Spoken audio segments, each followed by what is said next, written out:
യഹോവയിൽ ആശ്രയിക്കുന്നവർ കുലുങ്ങാതെ എന്നേക്കും നിൽക്കുന്ന സിയോൻ പർവ്വതം പോലെയാകുന്നു.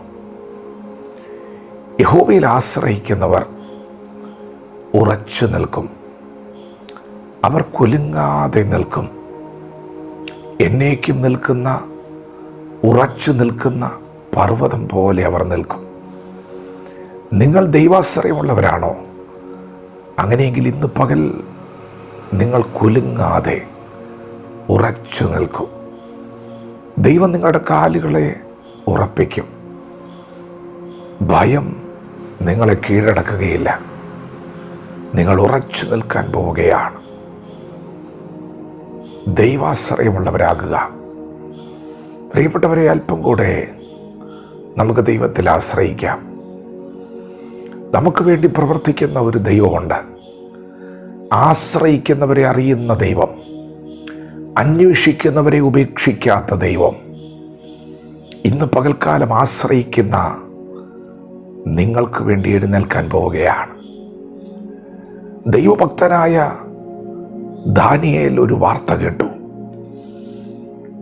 രാജാവിനെ അല്ലാതെ മറ്റാരോടെങ്കിലും പ്രാർത്ഥിക്കുകയോ നമസ്കരിക്കുകയോ ചെയ്യുന്നവനെ സിംഹത്തിൻ്റെ ഗുഹയിലിട്ട് കളയും എന്നാണ് ദാനിയേൽ കേട്ടത്. എന്നാൽ അങ്ങനെ ഒരു നിയമവും ഒരു രേഖയുമൊക്കെ എഴുതപ്പെട്ടിരിക്കുന്നു എന്ന് കേട്ടിട്ടും ദാനിയേൽ തൻ്റെ പ്രാർത്ഥന നിർത്തിയില്ല. കാരണം ദാനിയേൽ യഹോവയിൽ ആശ്രയിക്കുന്ന ഒരു മനുഷ്യനായിരുന്നു. അവൻ എന്നും പ്രാർത്ഥിക്കുന്ന ഒരു പതിവുണ്ടായിരുന്നു.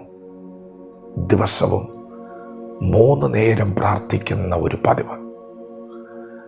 താൻ വിശ്വസിച്ച യഹോവയായ ദൈവത്തിൽ താൻ പൂർണ്ണാശ്രയം വെച്ച് ദൈവസന്നിധിയിൽ മുട്ടുകുത്തി.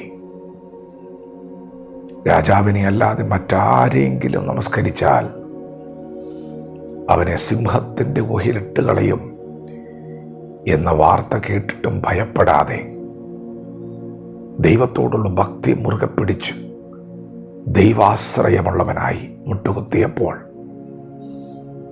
പ്രിയപ്പെട്ടവരെ, ദൈവം എന്താണെന്ന് ചെയ്തത്? അവനെ സിംഹത്തിൻ്റെ ഗുഹയിൽ ഇട്ട് കളയാൻ അവർ തീരുമാനിച്ചു.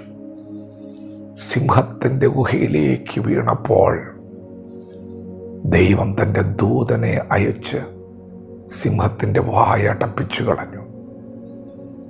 നിങ്ങൾ ദൈവാശ്രയമുള്ളവരാണ്. ദാനിയേൽ ദൈവത്തെ ആശ്രയിക്കാൻ തുടങ്ങിയപ്പോൾ, ദൈവത്തോട് പ്രാർത്ഥിക്കാൻ തുടങ്ങിയപ്പോൾ, അവൻ കുലുങ്ങിപ്പോകുവാൻ ദൈവം സമ്മതിച്ചില്ല. അവൻ നശിച്ചു പോകാൻ ദൈവം സമ്മതിച്ചില്ല. പ്രിയപ്പെട്ടവരെ, ദൈവം സമ്മതിക്കില്ല. ആശ്രയിക്കുന്ന നിങ്ങൾ തകരാൻ ദൈവം സമ്മതിക്കില്ല. അങ്ങനെ ഒരു പതിവ് ദാനിയേലിനുണ്ടായിരുന്നു.